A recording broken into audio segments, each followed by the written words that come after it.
I think the first observation that I would make this afternoon is that the Government should have brought forward this debate in government time. I think the lack of time that this Parliament has had to answer questions or ask questions about this, to debate these issues, is beginning to make the Parliament look less relevant to the public. And I think that is something we should really be striving very much to avoid.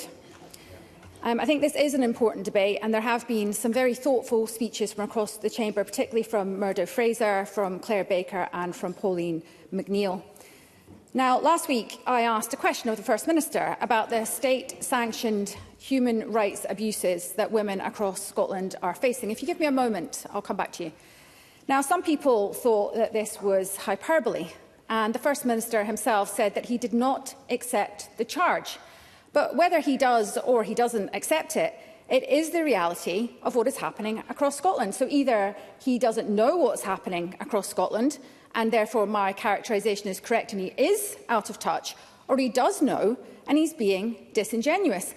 Because my question was based on a letter sent the day before to the First Minister by a member of the Scottish Human Rights Commission, Claire O'Brien, which sets out very clearly the human rights breaches and the corresponding international obligations that apply in those cases. I'll give way. Mercedes Alba. Grateful to the member for giving way. Presiding officer, the member referenced a number of speeches which she said were good today, one of whom was Murdo Fraser's. Murdo Fraser, of course, proposed this idea that transgender people be asked to use a third alternative new space rather than using the single-sex space which aligns to their gender. Can I ask the member if she supports that proposal? Ash Regan. I do support the notion of the third spaces, because what some of the members on this side of the chamber are not understanding is that single-sex spaces are not single-sex spaces if you allow anybody to self-identify into them. So women's human rights are, of course, protected under international law in areas such as CEDAW and the Istanbul Convention. And Ms O'Brien states that there is no legal basis for the view that CEDAW extends in the scope of its protection to biological males, because if it did, then of course CEDAW would be deprived of its central purpose. So there are a number of areas across Scotland where women's rights are not being upheld, and I'll just go through a couple of them this afternoon. Prisons is an obvious one. Prisoners must be held on a single-sex basis, and that is primarily to prevent psychological, I think that's an important point, psychological as well as physical harm to women. And this is, of course, an international minimum standard. And I did have an exchange with the Cabinet Secretary for Justice on this a few months ago. I won't just now.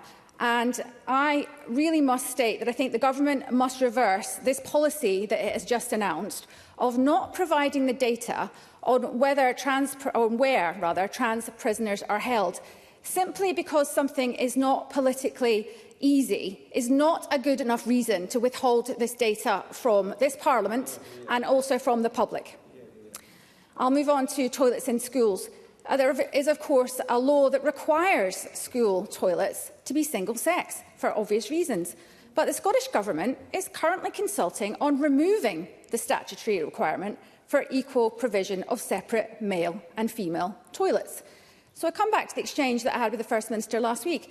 The Government cannot get to its feet, as it has done again today, and say that they are committed to women's human rights when they are pursuing policies such as these, which are a breach of women's human rights.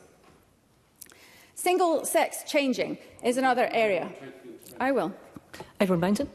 I thank the member for that intervention. Interestingly, when I visited a school in the Highlands the other day, there weren't toilets for both sexes. There were single-sex toilets, and it was up to the children, which they did do quite effectively, to police the toilets, to keep them separate. The female pupils didn't want males in their part, and the males didn't want females in their part. So they divided them up amongst themselves and policed it themselves. Do you think that's the right way forward? Ash Regan. I admire their spirit in trying to come up with a compromise that works for everyone, but they shouldn't have to do that themselves. There should be leadership should be exercised in these areas. So on single-sex changing, women have an internationally protected right to privacy, bodily integrity and protection against sexual violence. And the position taken by the Scottish Government and local authorities in relation to single-sex changing runs counter to the protections that are outlawed under that international law. And the Scottish Government is responsible for human rights under the Human Rights Act of 1998, even though it likes to pretend that it isn't. And the Scottish Parliament retains competence with regard to observing and to implementing international human rights obligations, which, again, I don't think the Parliament is taking that up in the way that it should. So the Government and the Parliament, in my opinion, are failing to uphold women's human rights in Scotland. And this brings me neatly on to the Scottish Human Rights Commission. When I questioned the chair of the Commission 2 weeks ago, she was unable to answer any of my simple questions, I think to my and to the public's satisfaction. So the Commission is also failing, because it's failing to adhere to the remit that is set out in its enabling legislation. And it did not provide a comprehensive analysis of women and girls as vulnerable rights holders during the passing of the GRR bill, which is a serious failure. And it continues to fail to make interventions on the upholding of women's human rights. So I would say the Parliament must now act, either to remove the Commissioner, or to censure the Commission, or to end funding for the Commissioner. I look forward to speaking to other members about what they think of that Ms Regan, suggestion. you need to bring your remarks to a close, please. Okay. Single-sex spaces are not a nice-to-have. You can't self-identify your sex. And the Government should not be removing safeguarding.